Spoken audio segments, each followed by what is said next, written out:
Història de Xixona al carrer, el 4 d'octubre de 1971.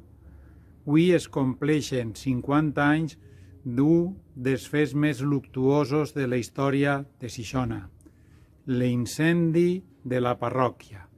Ja ho va dir molt bé i millor que jo el nostre cantautor Francisco Arques, que cantava el següent: el 4 d'octubre de 1971 eren més o menys les 11 de la nit, algú que passava va veure eixir fum. De moment tots van anar cap allí. S'ha cremat l'església del meu poble vell. S'han cremat les imatges i no ha quedat res. S'ha omplit de fum i han caigut les parets. Per què s'ha cremat si tots la volien bé? Era tan bonica per fora i per dins. Va ser el metge Marcelo Mirà, que havia eixit a una urgència, qui, quan va passar per davant de l'església, va descobrir els cristalls d'una finestra en terra i va veure el fum que començava a eixir per aquesta finestra.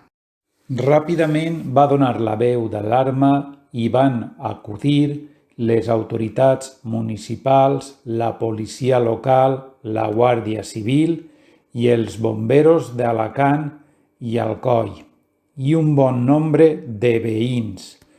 A poc van aconseguir sofocar les flames i el foc es va donar per apagat sobre les 3:30 de la matinada. La magnitud de la catàstrofe no es va poder veure fins en l'endemà, quan les autoritats i veïns van començar a entrar dins del temple parroquial. Un periodista de La Verdad es va quedar completament desolat i va escriure el següent: en el centro del presbiterio, enhiesto sobre escombros y cenizas, se mantenía el altar. Hasta 2 velones, bien que no de cera sino de madera, se mantenían erguidos. El foc pràcticament va destruir tot l'altar major, construït en fusta i seguint l'estil barroc per l'artista valencià Carmelo Vicent en 1948, després d'haver sigut destruir l'anterior en la Guerra Civil. El periodista ampliava la informació y ens deia: solo han quedado en pie 4 columnas salomónicas como si se hubieran erigido en refugio para 4 de las 8 imágenes que había en el retablo. El foc també va afectar al retaule de Sant Sebastià, però miraculosament la talla del sant simplement es va ennegrir, però no va ser consumida pel foc. La capilla de la Comunió i la nau central van quedar completament ennegrides.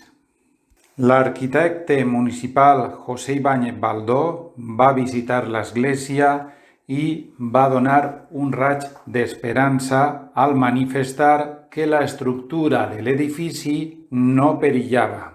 Una de les persones més afectades per esta desgràcia era el cura Francisco Munuera, que tan sols portava 3 anys en la parròquia de Xixona i va ser qui va capitanejar la restauració. Però això és una altra història. I si vols saber-ne més, ja saps, busca en Facebook la pàgina Cronista Xixona i visita l'exposició que hi ha a l'església fins el 2 de novembre.